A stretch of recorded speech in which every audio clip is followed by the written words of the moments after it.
is Bryant Tillman, and we are at the 4731 Gallery in Detroit, 4731 Grand River. And you came to be at this place how? I was showing here intermittently throughout the 2000s when the building was owned by its former proprietor, Rick Geyer. His theory was that of arts incubation and self-entrepreneurial ventures within the art context. And of course, artists need the space with low rent in order to execute. I came in doing shows intermittently, and I got to know Rick pretty well. I had curated shows here while Rick had owned the building, and due to circumstances beyond his control, he lost control of this building and the building he had formerly down the street at the same time. That was 555's old address. Okay. 555 was another arts group. Well, I took over the 555 building briefly while Rick was resettling his financial situation. When that fell through, Rick was forced to vacate both properties, and he turned it over to an asset management group that was helping him in the process. And one of the members of that group branched away from the asset management group to start a rental business here. He owned other properties. He broke away from his own company to take over the buildings, and when he did, he adopted Rick Geyer's philosophy of an arts incubator space. And from there, I was here all along. I just came with the building, with Rick Geyer's recommendation. Great. And I took over. I had both the 555 building and this building for a brief time. Then I settled in here. So how long have you been in charge here? About 2-3 years. Let's see. Formerly 2-3 years. I did the painting invitation in 2011, so that's like 3 years. Okay. So Bryant, what would you say is your main focus at the gallery? Main focus is to provide a base for artists to exhibit their work in the manner that they're accustomed to over the years. Detroit artists have a unique flavor and a unique demographic. There's your artists, and then there's your Detroit artists. Okay. And to a certain extent, there's our particular group of artists, our gang, and some of them are of an older generation. And right away I've noticed that there's a bit of a separation between the new school and the old school. The old school won't give up.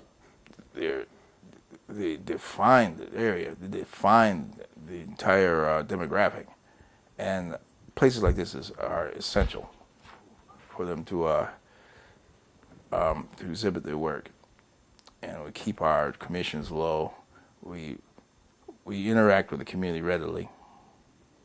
And Derek gets it. You know, he started his own little interaction, his own little enterprise. I say little. It's actually huge. It's bigger than me. It's the Grand River Creative Quarter. Okay. And which he brings in graffiti artists, which Rick Geyer actually. We got a lot to thank 555 for, because we got the idea for them to bring in the street artists out of obscurity. You know, right. Rick's looking at this as well. I'm not sure who Banksy is, but we got plenty of these guys all over the viaducts. We could bring them in, and that's how we got the most of the graffiti artists out of the cold and into legitimacy. And from there, they're in and out. One of the main graffiti artists of Detroit is upstairs. He's got a studio upstairs. Awesome. You know, he's got print shop, makes T-shirts and everything, you know. And you have little skateboard parties upstairs. So tell me how your gallery contributes to the artistic community. Well, even in case of a Grand River Creative Quarter, there's a beginnings of an urban revitalization by having the type of artwork on the walls of the owner's permission, with the owner's permission. Right. So there's about revitalization going on there. And Derrick's is going to be opening up another entertainment venue down the street. 4731 is still an active gallery as well as an entertainment venue. Right. So we have a local appeal. I'm looking to start up a new season and get the buzz going again. Right. We'll print out the brochures and the T-shirts, the new season at 4731. Is there anything really exciting, somebody noteworthy or new that you got coming into the gallery in the next year? We find them when we find them. We have lots of past artists who showed interest in the gallery. I was honored and privileged to have Tyree Guyton as a guest at one of our openings. He doesn't actually go to every opening, so I was pleased to see him in that particular show. And we have, so many of the artists are already stars in their own right that it's difficult for me to pick one out from the other. Right. I could just pick them at random. But what the thing about 4731 is that, at least from the standpoint of me interacting with it, we bring in this stalwart generation of artists who really changed the situation in Detroit as far as what is considered a public or cultural resource and what isn't. Like, well, I can go to the beginning of the problems. Like, okay, sure. 2 decades ago, we got someone called John Engler. Oh, yeah. Who just kicks the whole institution to the curb. For whatever reason, I'm not going to speak ill of the dead. Sure. But when we faced a bigger existential situation around 2005, not only are the artists are all out of the cold without much in the way of recourse, but their general level of proficiency was they were putting out bad art. The depression within them seemed to be taking over. There was what do you call it, the malaise? Right. And they were in desperate situation. I credit Trina Erickson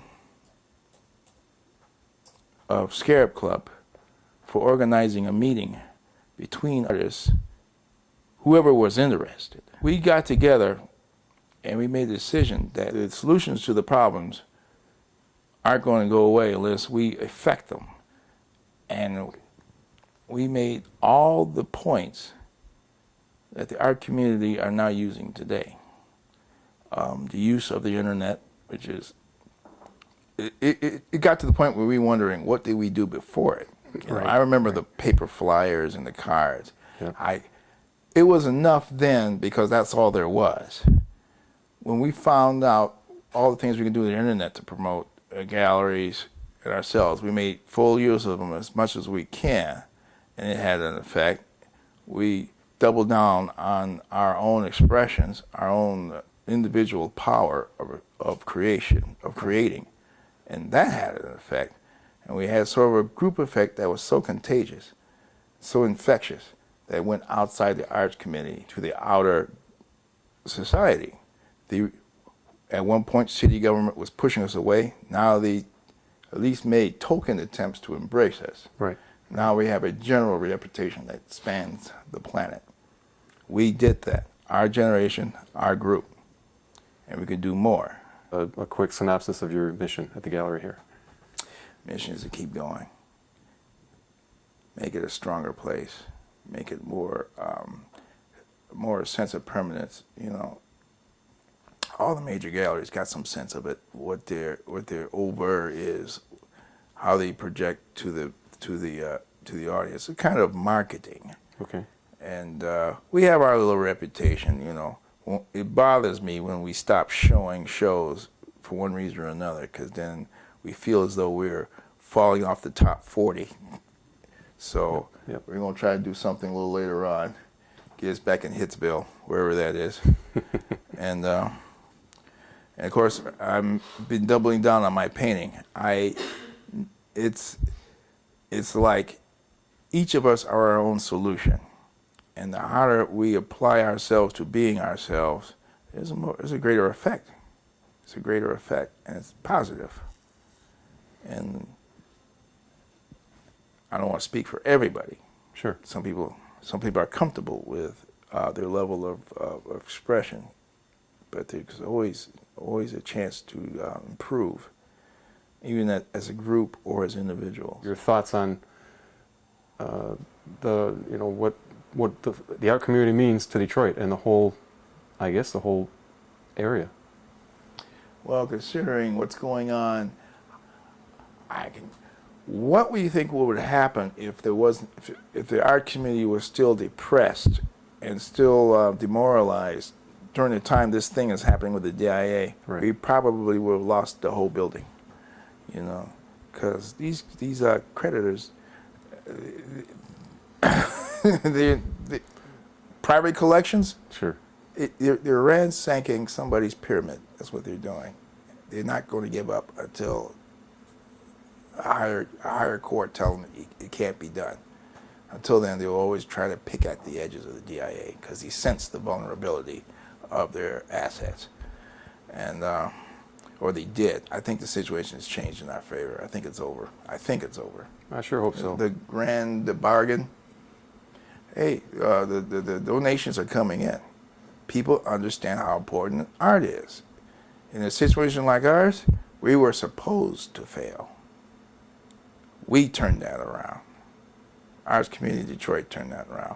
There's no artists from Japan coming here and speak for us. We speak for ourselves, and we succeeded. We have our cultural community. We have established our importance nationwide, really. Okay. And we still have our art museum for those who care. Excellent job. Excellent job.